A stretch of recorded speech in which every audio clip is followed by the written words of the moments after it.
God damn it. Sana finally went sicko mode.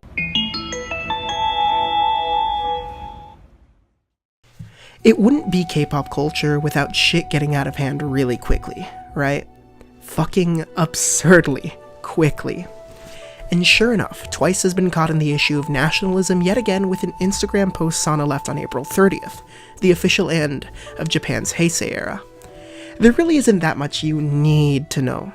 Emperor Akihito just stepped down, and the symbolic Heisei era for Japan that began in 1989 has come to an end as the Reiwa era rises from Heisei's ashes.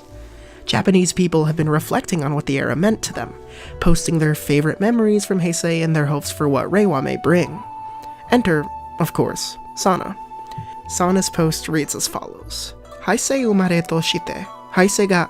No, who the fuck am I kidding? I don't know kanji. Alright, so based off of what I took from knetizen.com? Yeah.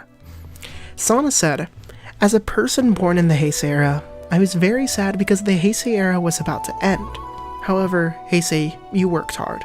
It was the beginning of the Reiwa era, so I will face the beginning and completion of this neat last day of the Heisei. This is... I'm sure all of the translations I've seen were pretty rough, but like, you get the general gist of it. It's sweet, it's nice. It doesn't really say anything offensive. Before we get into this, a key thing to understand is that East Asian relations are hard. Really, really hard. People watching this video are likely put into the strange scenario of being a fan of a Japanese young woman performing and working in Korea, but listening and reading from the perspective of Western culture. Quite a few might call this perspective cultural relativism, and in some respects they wouldn't be wrong. But it's not like Western culture's relevance is totally unfounded. The very core of Korean pop music comes from Western ideals of popular music, and as it grows with the advent rise of globalization, the lines are starting to become less blurred. So, in the eyes of a dirty Westerner, let's look at what we know, really, really quickly. South Korea hates Japan. Japan hates South Korea. We're only going to focus on the former tonight, but both statements still are incredibly relevant. Japan did a lot of really horrible things to South Korea in the past. I'm not going to talk about it. Just Google comfort women. And in typical Japanese fashion, their government kinda just refused to apologize for that really nasty shit for a really long time. Whether it be a public apology, or even an acknowledgement that such crimes occurred. Today, those effects still linger. The Genron NPO and East Asia Institute conducted a joint poll in the two nations between June and July of 2017, where they found that 56.1% of South Koreans had a bad impression of Japan. A BBC World Service poll earlier in 2014 stated that a whopping 79% of South Koreans had a negative view of Japanese influence on South Korea. Unfriendliness isn't just a minor issue here. The majority of these two neighboring nations legitimately do not like each other. But that's what makes the issue we're in all the more stranger. Even with this bad will, the two countries do a lot together. There's really no better example than K-pop itself.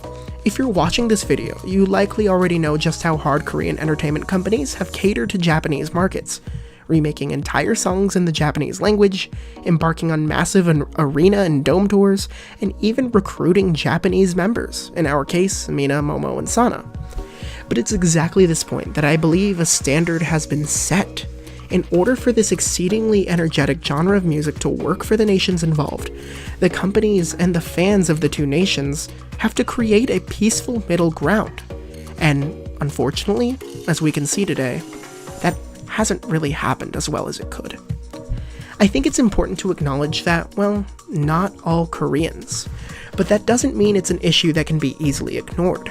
The Koreans who commented on Sana's post, as radical as they are, more closely represent a greater percentage of Koreans than Americans that voted for Donald Trump. This issue is going to persist, whether you like it or not. But wait. Stop! Julian, who do you think you are acting like these situations are even comparable? What right do you have to talk about solving Korea's own social justice issues? And you'd be right to ask that question. I have no right. In truth, those of us in the West can't criticize the angry Koreans for the very legitimate gripes they have against Japan.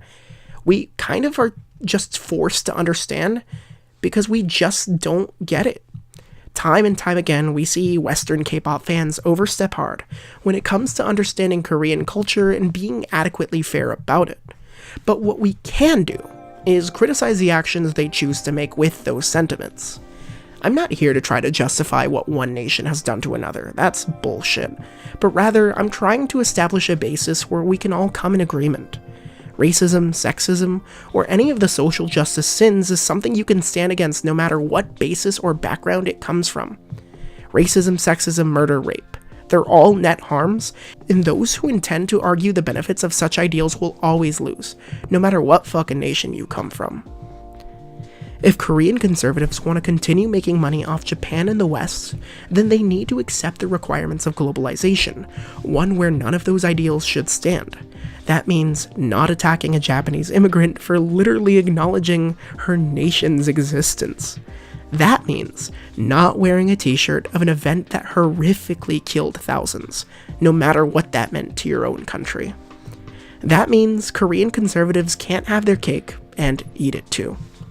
The entire concept of a civilization is just an amalgamation of compromise.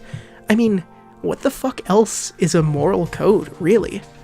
If certain Korean conservatives can't compromise on the Reiwa era existing, then what's the fucking point of any of this? The hate and discrimination that Sana has received because of her nationality is ridiculous, no matter what you have to say about these nations' relations. Not once does she engage in controversial conduct or bring up touchy talking points. Her post just functions as a mere acknowledgement of a current event.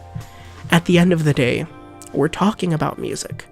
Sure, art is always going to be inherently political, but it's become abundantly clear to see that those adamant about their radical beliefs will try to spread those beliefs, no matter the silly medium.